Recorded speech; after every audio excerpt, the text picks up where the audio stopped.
Hello बच्चों, let's read the following question.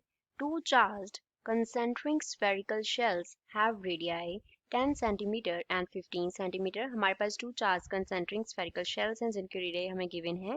The charge on the inner shell is 7.5 into 10 raised to power minus 8 coulomb and that on the outer shell is 6.33 into 10 raised to power minus 8 coulomb. Find the electric field at r is equals to 12 cm and at r is equals to 20 cm. So first of all, we will talk about the key concept used in the question. इस question में हम क्या key concept apply करेंगे? We have to find the electric field. Electric field. Suppose electric field को हम E से denote कर रहे हैं, तो इसके लिए formula जो हम use करेंगे that will be 1 by 4 pi epsilon naught into charge upon क्या होता है डिस्टेंस का स्क्वायर हो जाता है. अब हम टू रेडियस पहले तो टू क्या करते हैं कंसेंट्रिक स्फेरिकल शेल्स ड्रॉ करते हैं. ये हमारे पास फर्स्ट हो गया और यहाँ पे ये हमारे पास क्या हो गया सेकंड शेल हो गया. इस तरीके से इन दोनों का सेंटर जो है वो सेम पोजीशन पे है. फर्स्ट का जो रेडियस है उसे हम r1 कंसिडर कर लेते हैं और सेकंड का जो रेडियस है उसे हम क्या कंसिडर कर लेते हैं r2 कंसिडर कर लेते हैं. क्वेश्चन में हमें r1 का जो वैल्यू है वो कितना दिया है 10 सेंटीमीटर. r2 का जो वैल्यू है वो हमें कितना दिया है 15 सेंटीमीटर. अगर फर्स्ट केस की बात करें तो उसके लिए जो r है वो दिया गया है 12 सेंटीमीटर. तो 12 सेंटीमीटर क्या है 10 सेंटीमीटर से बड़ा है लेकिन छोटा है 15 सेंटीमीटर से. तो r पॉइंट कहीं यहाँ पे होगा. तो अगर हम इसके अराउंड ऐसे गजियन सरफेस ड्रॉ करें तो उसमें चार्ज किसका आएगा जस्ट हमारे पास इनर सरफेस का चार्ज इसमें इंक्लूड होगा. यहाँ पे क्या आ गया Q1 और यहाँ पे क्या आ गया इसका चार्ज हमने कंसिडर कर लिया Q2. तो अब इस गजियन सरफेस पे फर्स्ट केस में जस्ट Q1 चार्ज होगा. तो इलेक्ट्रिक फील्ड E हम कैसे फाइंड आउट करेंगे 1 बाय 4 पाई एप्सिलॉन नॉट. जो r डिस्टेंस है वो सेंटर से है ऐसे ये डिस्टेंस.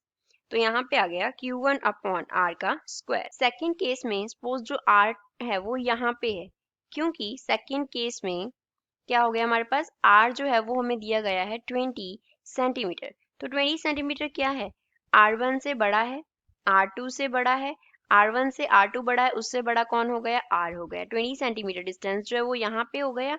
तो अगर हम इस r को एक पॉइंट कंसिडर करके इसके अराउंड एक गजियन सरफेस ड्रॉ करेंगे इस तरीके से r रेडियस का तो वो इस तरीके से बनेगा. ये गजियन सरफेस हो गया.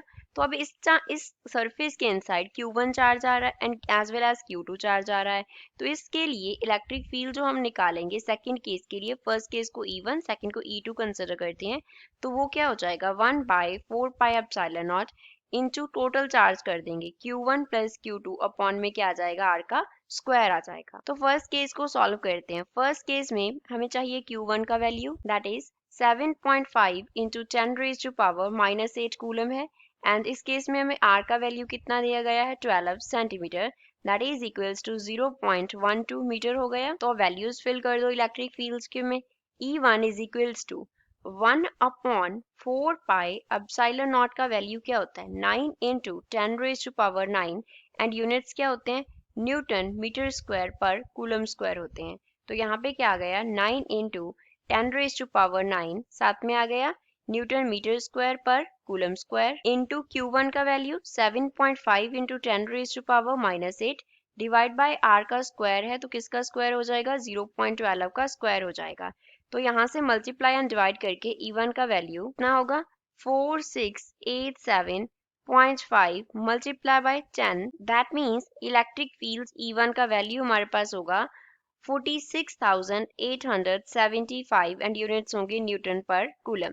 So this is final answer for the case 1. अब सेकेंड केस के लिए हमें दोनों चार्जेस चाहिए. Q1 का वैल्यू अगेन कितना है 7.5 into 10 raised to power minus 8. Q2 का वैल्यू चाहिए that is 6.33 into 10 raised to power minus 8 coulomb है. यहाँ पे चार्जेस इसके यूनिट्स हैं कूलम एंड हमारे पास जो डिस्टेंस है r इस केस में कितना दिया गया है हमें 20 centimetre. 20 centimetre means r is equals to 0.2 metre दिया है. तो हम क्या करेंगे इलेक्ट्रिक फील्ड्स के फॉर्मूला में वैल्यू सब्स्टिट्यूट कर देंगे. तो इस केस में E2 जो था वो किसके इक्वल आएगा 1 upon 4 pi epsilon naught 9 into 10 raise to power 9 हो गया. Q1 plus Q2 7.5 into 10 raise to power minus 8 plus 6.33 multiply by 10 raise to power minus 8 divide by क्या हो गया 0.2 का स्क्वायर हो गया। तो अब यहाँ से हमारे पास E2 जो है वो किसके इक्वल आ गया, 9 इंटू 10 रेज टू पावर 9, साथ में 7.5 प्लस 6.33 है तो ये बन जाएगा 13.83 multiply by 10 raise to power -8 divide by हमारे पास क्या आ गया 0.2 मल्टीप्लाई बाय 0.2। तो यहाँ से इसको मल्टीप्लाई एंड डिवाइड करके E2 का जो वैल्यू है वो हमारे पास आ जाएगा 31,117.5 एंड इसके यूनिट्स क्या होंगे, न्यूटन पर कूलम होंगे। So this is final answer for the electric field in case 2. I hope you understood well. Thanks.